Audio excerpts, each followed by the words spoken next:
Double meaning പറയുന്നുണ്ട്. ഒരു English വേർഡിന് അല്ലെങ്കിൽ ഒരു അറബി വേർഡിനൊക്കെ ഒരുപാട് അർത്ഥങ്ങളുണ്ട്. ഇപ്പോൾ തമാശക്ക് പലതും നമ്മൾ ഫ്രണ്ട്സുകളോട് പറഞ്ഞിട്ടുണ്ട്. ചില ആളുകൾ അത് കാര്യമാക്കും, ചില ആൾക്കാരെ തമാശയായിട്ട്. 14 ദിവസം റിമാൻഡിലാണ്. ഈ ഇതിൽ ആരെ കൂടെ നിൽക്കുന്നത്? ഹണി റോസിന്റെ കൂടെയാണോ അതോ ബോച്ചയുടെ കൂടെയാണോ നിൽക്കുന്നത്? ഹണി റോസിന്റെ കൂടെ നിൽക്കുക എന്ന് പറഞ്ഞാൽ ഹണി റോസിന് അത് ബോഡി ഷെയ്മിങ് ആയിട്ട് തോന്നിയിട്ടുണ്ടെങ്കിൽ ഹണി റോസിന്റെ കൂടെ നിൽക്കണം. പക്ഷേ ബോച്ച അത് അങ്ങനെ പറഞ്ഞു എന്ന് ഞാൻ വിശ്വസിക്കുന്നില്ല. കാരണം ഒരു കുന്തി ദേവി എന്ന് പറയുമ്പോൾ അദ്ദേഹം ഉദ്ദേശിച്ച കുന്തി ദേവി ഒരു നല്ല ആണെന്നുള്ള രീതിയിലല്ല പുരാണത്തിൽ പറഞ്ഞിട്ട് നല്ലതാണെന്നല്ല.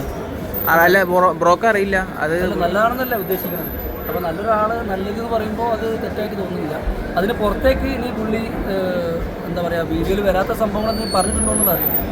അങ്ങനെ പറഞ്ഞിട്ടുണ്ടെങ്കിൽ 2-3 പ്രാവശ്യം എന്തോ മാനേജറെ ധരിപ്പിച്ചിട്ടുണ്ടെന്ന് പറഞ്ഞു. മാനേജർ ധരിപ്പിച്ചിട്ടുണ്ടെന്ന് പറയുമ്പോൾ അതിൽ ഇടയിൽ എന്തെങ്കിലും സംഭവിച്ചിട്ടുണ്ടോ എന്നുള്ളത് നമ്മൾ പരിശോധിക്കേണ്ട കാര്യമാണ്. അപ്പോൾ ബോച്ച അങ്ങനെ എന്തെങ്കിലും ചെയ്തിട്ടുണ്ടെങ്കിൽ തീർച്ചയായിട്ടും അത് തെറ്റ് തന്നെയാണ്, ശിക്ഷിക്കപ്പെട്ട സംഭവം തന്നെയാണ്. ഇപ്പോൾ ചിലർ പറഞ്ഞത് 14 ദിവസം പോരാ, അത് എന്താണ് കുറച്ചും കൂടി 1 മാസം കിടക്കണം, ബോച്ചയുടെ നാക്കിന് നീളം കൂടുതലാണ്, ഈ രീതിയിലുള്ളത് കാലങ്ങളായി ഈ രീതിയിലുള്ള ഡബിൾ മീനിങ് തുടങ്ങിയിട്ട് എന്നൊക്കെ രീതിയിൽ വർത്തമാനം പറയുന്നുണ്ട്. ഇത് ആദ്യമായിട്ടല്ല ബോച്ചയുടെ ഈ സംസാര രീതി വിവാദത്തിൽ വരുന്നത്, കുറേ മുന്നേ വന്നിട്ടുണ്ട്. ഡയറക്റ്റ് പുള്ളി അങ്ങനത്തെ ഒരു ഉദ്ദേശ സംഭവം പറഞ്ഞിട്ടില്ല. പറയാത്തോടത്തോളം കാലം അദ്ദേഹത്തെ നമ്മൾ അങ്ങനെ കുറ്റപ്പെടുത്താൻ പറ്റില്ല. ഡബിൾ മീനിങ് പറയുന്നുണ്ട്. ഒരു ഇംഗ്ലീഷ് വേർഡിന് അല്ലെങ്കിൽ ഒരു അറബി വേർഡിനൊക്കെ ഒരുപാട് അർത്ഥങ്ങളുണ്ട്. ഒരു വേർഡിന് ഒരുപാട് അർത്ഥങ്ങളുണ്ട്. അത് പുള്ളി ഉദ്ദേശിച്ച അർത്ഥം വേറെ രീതിയിലായിരിക്കും, നല്ലതായിരിക്കും. നമ്മൾ ഉദ്ദേശിക്കുന്ന ചിലപ്പോൾ വേറെ രീതിയിലായിരിക്കും. ഓക്കെ, പുള്ളി തന്നെ ഹണി റോസിനെ വിളിച്ചു വരുത്തുമ്പോൾ അത് മാർക്കറ്റിന്റെ ഭാഗമായിട്ട് പല രീതിയിൽ വർത്താൻ നമ്മൾ മാർക്കറ്റിങ്ങിന്റെ ഭാഗമായിട്ടാണ് ഹണി റോസിനെ കൊണ്ടുവരുന്നത്. അത് രീതിയിൽ പെർഫോമൻസ് ചെയ്യാൻ വേണ്ടിയിട്ടാണ് അദ്ദേഹം തന്നെ പറഞ്ഞിട്ടുണ്ട്. ആ മാർക്കറ്റിന്റെ ഭാഗമായിട്ട് ഒരു ഉദ്ഘാടനത്തിന് കൊണ്ടുവന്ന വെറുതെ ഇങ്ങനെ നോക്കി നിന്നിട്ട് കാര്യമില്ല, എന്തെങ്കിലുമൊക്കെ പെർഫോമൻസ് വേണ്ടേ. ഇപ്പോൾ ആരോ പറഞ്ഞു ഇത് ഇങ്ങനെ കറക്കിക്കൊണ്ടിരിക്കുമ്പോൾ ഹണി റോസിനെ പിടിച്ച് കറക്കിയെന്ന് പറഞ്ഞു. ഇങ്ങനെ ഒരാളെ പിടിച്ചു കഴിഞ്ഞാൽ ഒരിക്കലും കറക്കാൻ പറ്റില്ല. അയാൾ കറങ്ങിയാൽ മാത്രമേ. പല കറക്കുന്നതിനോടല്ല എല്ലാവരും പറഞ്ഞത്, ഈ സ്റ്റേജിൽ പൊതുവേദിയിൽ നിന്നിട്ട് ഇതേപോലെ അപമാനിക്കുന്ന രീതിയിൽ വർത്താനം പറയുന്നതിനാണ് എല്ലാവരും പറഞ്ഞത്. വിഷ്വൽസ് കാണുമ്പോൾ ഒരു ഫീലിംഗ് ആയിട്ടുള്ളൊരു സംഭവം കണ്ടില്ലല്ലോ ആ വീഡിയോ. അല്ല, ഹണി റോസിന്റെ ചിരിയുടെ വ്യത്യാസം വരുന്നത് സോഷ്യൽ മീഡിയയിൽ ഇപ്പോൾ സ്പ്രെഡ് ആയിക്കൊണ്ടിരിക്കുന്നുണ്ട്.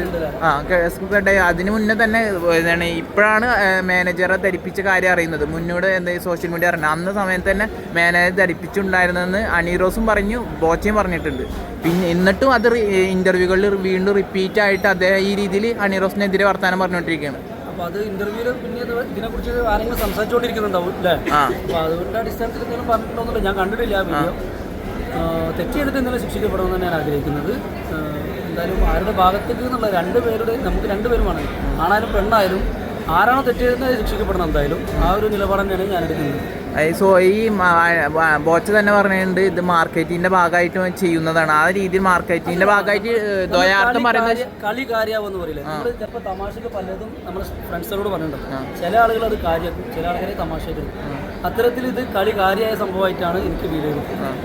അപ്പോൾ അന്ന് ഈ ഹണി റോസിന് കാര്യമായിട്ട് തോന്നിയില്ല, ഇപ്പോഴാണ് കാര്യമായിട്ട് തോന്നിയാണോ പറയുന്നത്?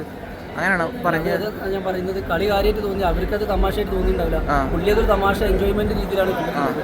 പക്ഷെ അത് ഇത്രത്തോളം വലിയൊരു സംഭവം ആവുന്നുള്ളത് പുള്ളിയുടെ മനസ്സിലും വന്നിട്ടുണ്ടാവില്ല. ഇനിയിപ്പോൾ എന്തായാലും നെഗറ്റീവ് കമന്റ് ഇടുന്ന ഒരുപാട് ആൾക്കാർക്ക് ഇതൊരു പാടായിട്ട് മാറുന്നത് തന്നെയാണ് ഇതുകൊണ്ട് മനസ്സിലാക്കുന്നത്. അപ്പോൾ 14 ദിവസം റിമാൻഡിൽ എടുക്കാൻ ബോച്ച യോഗ്യനാണോ? അല്ല, അങ്ങനെ 14 ദിവസം എടുക്കണം എന്തായാലും. എന്തെങ്കിലും ഇനി അത് ആവർത്തിക്കാതിരിക്കട്ടെ. എന്തായാലും 2 വർഷം 3 വർഷമൊക്കെയാണ് അതിൻ്റെ എന്തോ ഒരു വിധി വരികയാണെങ്കിൽ വരികയെന്ന് പറഞ്ഞു. അത്തരത്തിൽ എടുക്കേണ്ട ആവശ്യം ഈ ഒരു ഡയലോഗ് കൊണ്ട് നമ്മൾ വരുന്നില്ല എന്നാണ് ഉദ്ദേശിച്ചത്, നമ്മൾ മനസ്സിലാക്കുന്നത്. എന്തായാലും അടുത്ത കോടതിയിൽ ഹാജരാക്കുന്ന സമയത്ത് വരും, കാണണമെന്ന് ആഗ്രഹിക്കുന്നു.